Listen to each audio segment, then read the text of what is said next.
I want you to hear from someone who's out here right now.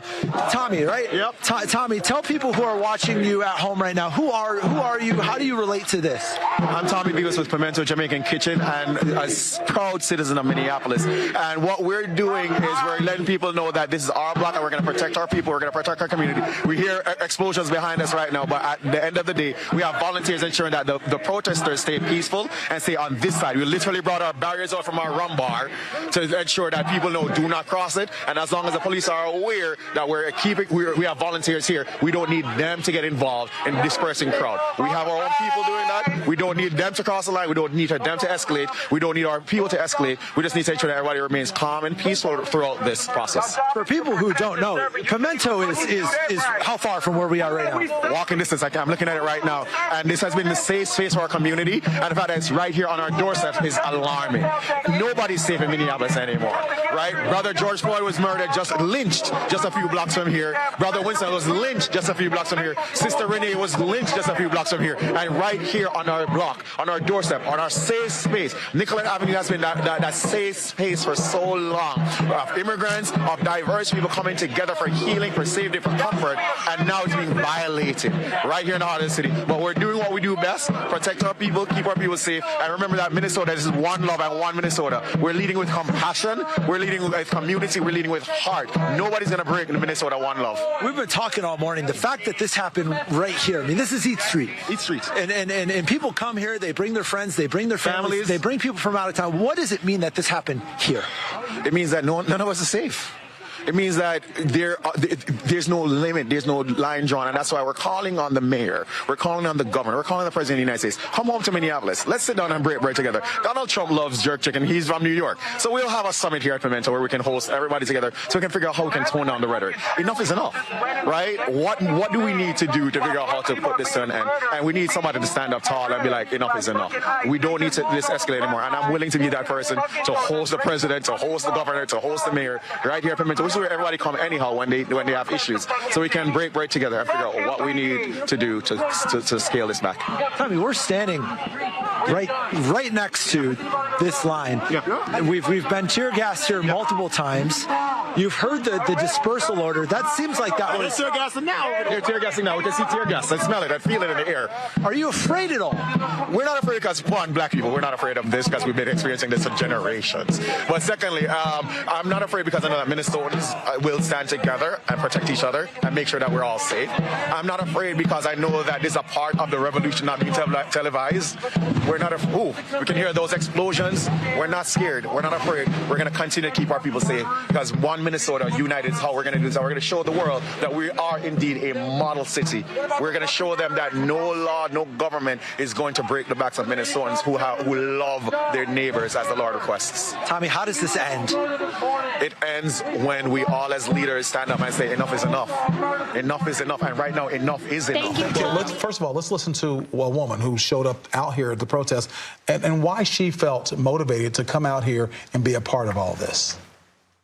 What brought you out here, and kind of just tell me who you were chatting with and what words you were using to comfort her. So my husband is in there somewhere. Like, we were at home, in our posh home in Edina.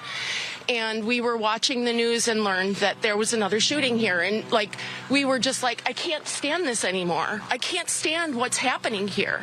So we came out immediately. We were here after a lot of the folks were getting pulled out and tear gas and can't see out of their own eyes because they're literally blinded by the chemicals. And so I was helping people back there, and I happened across this woman. I don't know where she is now, but she was having a panic attack. She was in the moment of having a panic attack, and I walked up and I gave her a huge hug, and I just said to her, I said, we got this. This is when we show our resolve as a city because we're better than this. We are under attack by this administration right now, and this is not okay. It's just not. I'm a 55-year-old woman who lives in Edina, and I have to come in here and tell the world, we have to change this.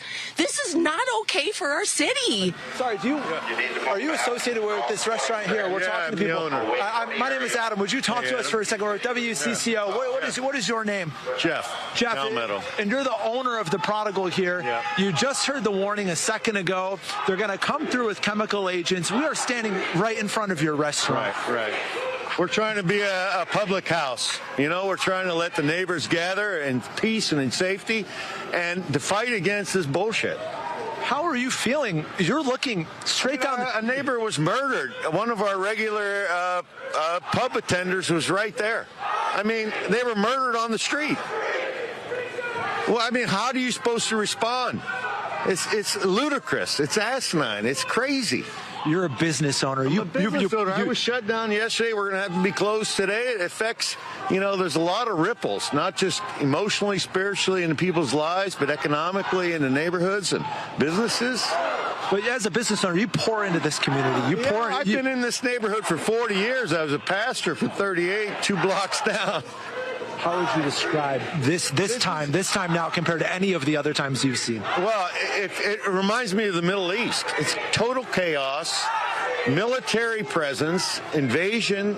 Everybody in Minnesota wants these folks out. 2 people have been murdered. Anything else you'd want people to know? Your business is right here. We just heard from the owner of another restaurant just up Nicollet as we were standing there. Yeah. But I think for the business owners who love and pour into this community, your insight is so valuable. Is there anything else you'd want people watching at home right now to hear from you?